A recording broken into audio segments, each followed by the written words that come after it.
अस्सलाम वालेकुम फ्रेंड्स, मैं हूं आपका दोस्त मोहम्मद आसिम। जैसा कि आपको पता है कि हम फ्लटर ऐप डेवलपमेंट सीख रहे हैं। ये हमारी थर्ड वीडियो है। आपने बस किसी भी वीडियो को मिस नहीं करना और सारी वीडियो को एक सीक्वेंस से देखते जाना है ताकि कोई भी आपका टॉपिक मिस ना हो। अगर आपका कोई भी टॉपिक मिस हो गया तो फिर आगे आपको समझने में मसला आएगा। आपने ये करना है कि आपने हमारे कोड को कॉपी नहीं करना, ठीक है। तो मैं आपको कोड, कोई इशू नहीं है, मैं आपको कोड डिस्क्रिप्शन में दे दिया करूँगा। लेकिन वजह ये है कि अगर आप मेरे ही कोड कॉपी करके लिखी जाएंगे तो फिर आपको कॉन्सेप्ट जो है वो कस्टमाइजेशन जिसे कहते हैं वो नहीं आएगी, ठीक है। इसके लिए ज़रूरी है कि मैं जो जो चीज़ बताऊं वो आपने सीखते जाना है, उसको समझते जाना है, ठीक है। वही चीज़ें बार बार यूज़ होंगी, जो चीज़ें मैं बोलता जाऊंगा, दिखाता जाऊंगा आपको, वही चीज़ें हम बार बार यूज़ करेंगे, उसकी ही यूज़ जो है वो बार बार हम करें। जब आप कोड को समझने लग गए फिर आप कोड कॉपी कर सकते हैं, लेकिन सबसे पहले आपने कोड को कॉपी नहीं करना, आपने चीज़ों को समझना है, कौन सी चीज़ किसके काम के लिए यूज़ करते हैं, ठीक है दोस्तों। आज जो हम करने वाले हैं, उम्मीद है कि आपने जो पिछला काम था वो कवर कर लिया होगा, फ्लटर की इंस्टॉलेशन कंप्लीट कर ली होगी। अगर आपने कंप्लीट नहीं की, कोई इश्यूज आ रहे हैं तो आप हमें कमेंट में या फेसबुक पे पूछ सकते हैं, हम आपके बग्स को सॉल्व करके देंगे, ठीक है दोस्तों।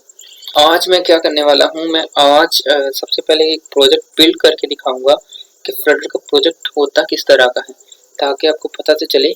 मैं इंट्रोडक्शन देने वाला हूँ आज। पहले जो सबसे पहले डेस्कटॉप पे पेज आता है, फ्लटर को जब ओपन करते हैं तो वो क्या क्या चीज़ें इसमें होती हैं। पहले मैं सोच रहा था कि जो डार्ट है वो आपको अलग से करवा दूं, लेकिन मैं चाहता हूं कि आपको प्रोफेशनल वे से ही करवाऊं ताकि आपको ज़्यादा समझ आ सके। तो आपने बस ये करना है कि आपने कल जो उम्मीद है कि आपने पढ़ लिया होगा मेथड्स के बारे में, क्लासेस के बारे में, ठीक है। आज मैं आपको एक टास्क दूंगा छोटा सा कि आपने क्या करना है, अपने लूप्स के बारे में और अरे लिस्ट के बारे में पढ़ के आना है, ठीक है दोस्तों। मैं इसलिए नहीं आपको ये चीज़ें थ्योरेटिकल करवा रहा क्योंकि आपका टाइम बहुत कीमती है हमारे लिए, तो आप ये खुद भी थोड़ी देर में पढ़ सकते हैं, ठीक है। तो आज क्या करते हैं कि आज मैं सबसे पहले एक प्रोजेक्ट बनाता हूँ और आपको दिखाता हूँ कि किस तरह का प्रोजेक्ट होता है। और एक चीज़ मिसिंग थी हमारी कि हमने डॉट फ्लटर तो इंस्टॉल कर लिया था, लेकिन हमने अभी प्रोजेक्ट को बिल्ड नहीं किया था, ठीक है। तो आपने क्या करना है, यहाँ पे जाना है क्रिएट फ्लटर प्रोजेक्ट, और यहाँ पे जाके आपने फ्लटर एप्लीकेशन पे क्लिक करना है और यहाँ पे आपने नेक्स्ट पे क्लिक करना है। और ये वाली चीज़, ये गौर कीजिएगा, यहाँ पे ये देखिए, ये वाला एसडीके का पाथ वो वाला पाथ है जो हमने कल सी ड्राइव में जाके सोर्स फाइल बनाई थी, उसका हमने पाथ सेट किया हुआ था। हम जाके देख सकते हैं, ये देखें। सबसे पहले हमने क्या किया था, सी में गए थे, सी में जाने के बाद हमने सोर्स फाइल बनाई थी, सोर्स फाइल में जाने के बाद हमने ये वाला एक फ्लटर को एक्सट्रैक्ट किया था। तो यहाँ पे आपने इसका पाथ सेट कर देना है, और आपके ये पाथ सेट नहीं होगा क्योंकि मैं पहले करता हूँ काम, तो इसलिए मेरे ऑलरेडी सेट है, लेकिन यहाँ पे आके आपने अपना पाथ सेट कर लेना है, ठीक है दोस्तों।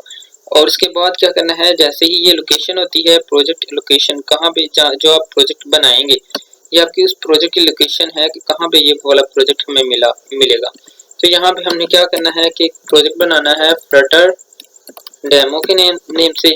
ये हमें आई थिंक पहले बना हुआ था, ये हमने क्या करना है, डेमो 1 कर लेना है और नेक्स्ट पे क्लिक कर देना है। ये वाले जो पैकेज नेम होते हैं, ठीक है, जब हम प्ले स्टोर पे अपलोड करते हैं तो यही पैकेज नेम से इसको पहचान आती है कि कौन सी एप्लीकेशन किस नाम से रजिस्टर्ड है, ठीक है दोस्तों। तो आगे हम क्या करते हैं, फिनिश।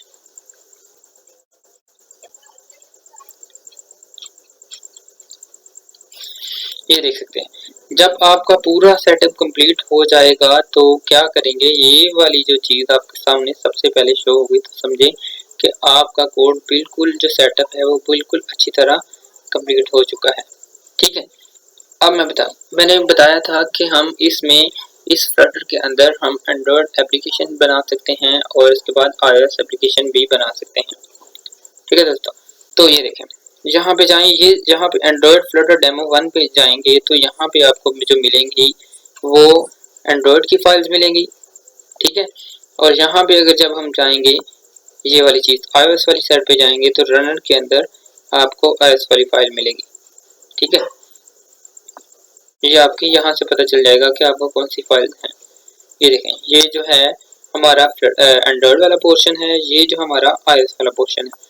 बस कोड हमने जो भी करना है वो यहाँ पे करना है, ठीक है। लेकिन बस हमने जो कुछ डिपेंडेंसीज ऐड होती हैं वो मैं बताऊंगा, बस एक एक दो दो लाइंस की होती हैं, वो हमने इसमें भी जाके ऐड करनी होती है, इस वाले पोर्शन में भी जाके ऐड करनी होती है। बस बाकी कोड ये सेम आपका चलता है। और नीचे आ जाएं, यहाँ पे ये देख सकते हैं, ये वाली जो मेन डॉट फाइल होती है जो बाय डिफॉल्ट होती है, ये हम खुद नहीं बनाते, ठीक है, ये बाय डिफॉल्ट बनी होती है। ये जो मेन जिसमें आपका सारा आपने कोड करना होता है। आप नई फाइल्स भी बना सकते हैं, लेकिन मैं अभी नई फाइल्स पे नहीं जाऊंगा, मैं यही वाली चीज़ का इंट्रोडक्शन देना चाहता हूँ ताकि आपको पता चले ये क्या है। जी दोस्तों, आप देख सकते हैं कि ये मेन जो है, कोई भी काम जब स्टार्ट करते हैं तो क्या करता है, मेन क्लास से स्टार्ट करता है। ये मेन फंक्शन है इसका, ठीक है, जहाँ से एप्लीकेशन स्टार्ट होती है मेन से। उसके अंदर एक मेथड पड़ा हुआ है रन है, ठीक है। मेथड मैंने आपको बताया था कि मेथड आपने पढ़ लेना है, कौन कौन से मेथड होते हैं, तो वो ये आपको मिल जाएगा रन ऐप के, ठीक है। ये बाय डिफॉल्ट मेथड होता है जो आपकी एप्लीकेशन को शुरू से स्टार्ट कर देता है। ये वाली जो है ये आपकी क्लास का नेम होता है, जो आपने इस मेन डॉट क्लास का नाम रखा हुआ है। ये आपकी डायरेक्टरी का नेम होता है, ये आपकी क्लास का नेम होता है। और ये देखें एक्सटेंड, इसको एक्सटेंड वाली चीज होती है, आपने इनहेरिटेंस पढ़ा होगा। इनहेरिटेंस जो है ना वो एक क्लास को दूसरी क्लास से एक्सटेंड करते हैं।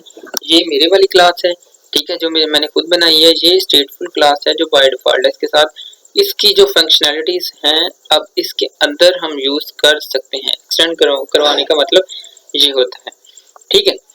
उसके बाद नीचे आ जाएं, ये वाला ओवरराइड मेथड होता है। इसके अंदर आपको मटेरियल ऐप मिलेगा। मटेरियल ऐप क्या होता है? मटेरियल ऐप ये देख सकते हैं, यहाँ पे आप क्लिक करेंगे, कंट्रोल को दबाएं और इस पे क्लिक करें तो ये देखें यहाँ से आपको इसके फंक्शन सारे मिल जाएंगे। इसमें कौन कौन से काम मटेरियल ऐप के अंदर कर सकते हैं। मटेरियल ऐप क्या होती है? मटेरियल ऐप वो वाली ऐप होती है जो आपके iOS पे भी रन करती है। इसके अंदर सारे डिजाइन पड़े होते हैं, ठीक है। यही बताती है कि ये क्या काम करना है इसमें। ये मेन फंक्शन है इसका, ये मेन दरवाजा है। जब तक इसको हम नहीं खोलेंगे आपकी एप्लीकेशन नहीं चलेगी, ठीक है।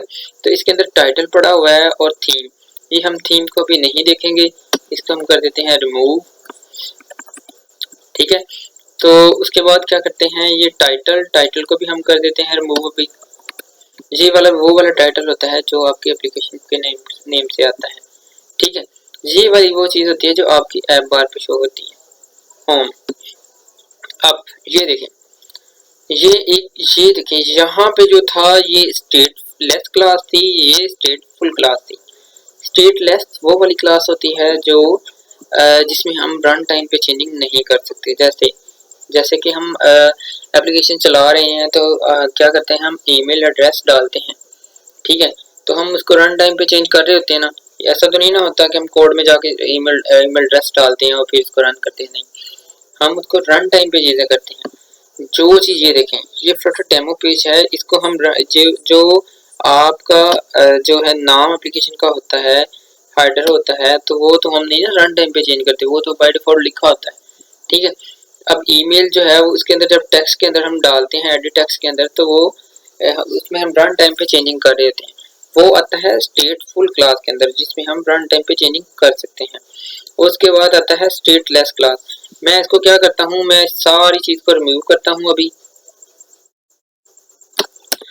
इंट्रोडक्शन पार्ट 1 में हमने आपको जो डिफ़ॉल्ट क्लास थी उसको समझाया, और नेक्स्ट पार्ट 2 में हम आपको बताएंगे कि हम खुद से कैसे क्रिएट कर सकते हैं। चैनल को सब्सक्राइब कर लें।